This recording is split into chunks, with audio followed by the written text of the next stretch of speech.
this is Norhana. It's Norzana. Oh, sorry, Norjana. Anyway, this young lady right here is a third-year student taking up Bachelor of Secondary Education major in mathematics. So tell me, Nor, why did you take the program anyway? Honestly, I don't even know. I want to take up nursing in Bukidnon, but my parents wouldn't let me. So, here I am. Did you come to like it though? I mean, you're still here, so I still don't know. I think I have a love-hate relationship with math, but mostly the reason I'm still here is because I don't want to quit and I just want to see this through and finish this degree. well, despite the chaos, the plot twists, and the emotional damage, she's still standing. Anyway, since you've already survived 3 years in this academic jungle, why don't you share what you've learned so far? Actually, sakto ka, no? Even though I am still figuring things out here, I've picked up a lot of lessons, not just as a BSN math student, but also as a college student in general. And bilang isang proud, pero kapoy nga Yosepiano. Oh ho, here we go. So for today's vlog, I'll be sharing a few tips about how to survive college, especially if you're entering a demanding program like mine.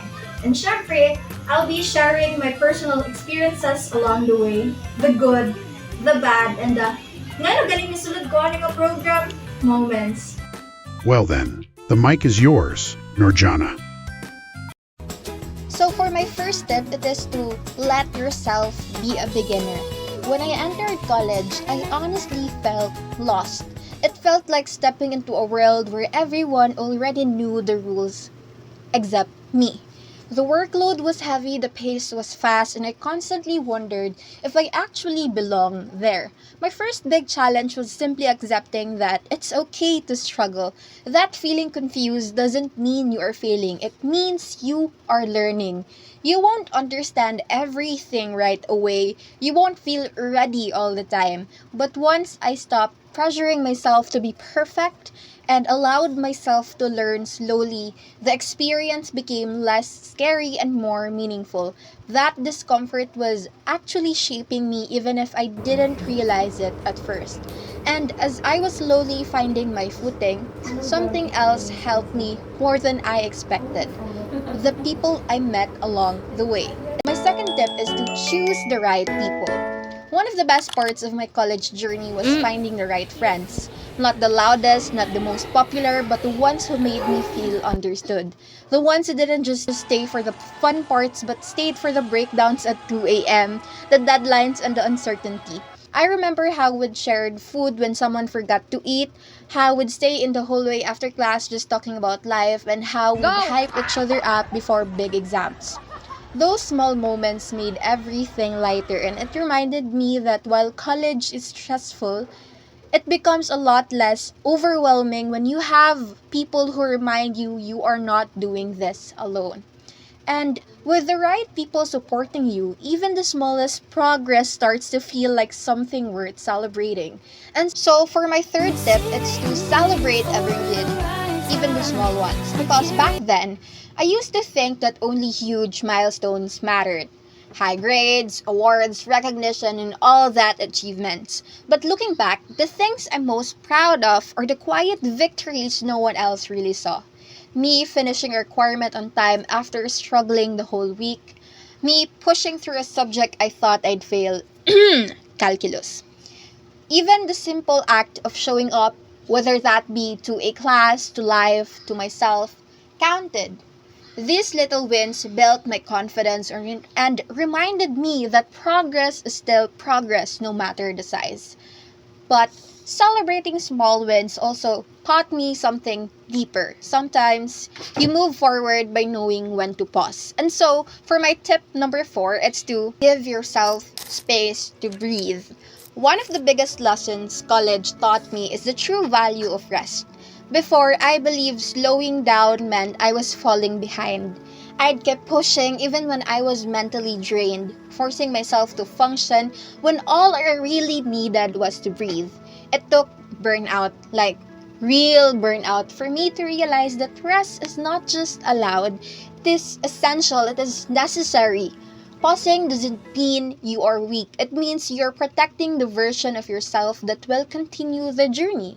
And once I learned to rest without guilt, everything became easier to handle. The requirements, the deadlines, and even my own emotions. And when you finally give yourself space to breathe, your dreams start changing right in front of you. And so, for my tip number 5, is to allow your dreams to evolve. Before, my dreams felt generic. Finish college, get a stable job. It is safe, simple, and not really mine. But as I went through college, the challenges, experiences, and self-discovery made my dreams deepened. I started noticing what truly motivates me, what makes me proud, and the kind of person I want to become. Slowly, my goals became personal, intentional, and aligned with who I am growing into, not who I thought I had to be. So yes, my dreams deepened. They became more meaningful, more specific, and truly mine. And with all those lessons, here's what I want to leave you with. My final tip is to be patient with yourself. Life isn't a race. Everyone moves at a different pace, and comparing your journey to someone else's will only make you forget how far you've already come. Some days you'll make big leaps, and some days you'll only take one small step. And all of that is perfectly okay. What matters is that you don't give up on yourself. You give yourself grace. You understand that becoming the person you want to be takes time, and you trust that your path is unfolding the way it is meant to be. And to every student out there, you don't have to have everything figured out today or tomorrow. You don't need to be perfect, and you don't need to be strong every single day. What matters is that you try, you learn, and you keep going at your own pace. Be kind to yourself, be proud of yourself, and remember that every step, no matter how small, is part of who you are becoming. So that would be all. Thank you for watching, and I hope a piece of my journey inspires you to keep believing in yours. Keep learning, keep growing, and continue becoming the person you're meant to be. Bye!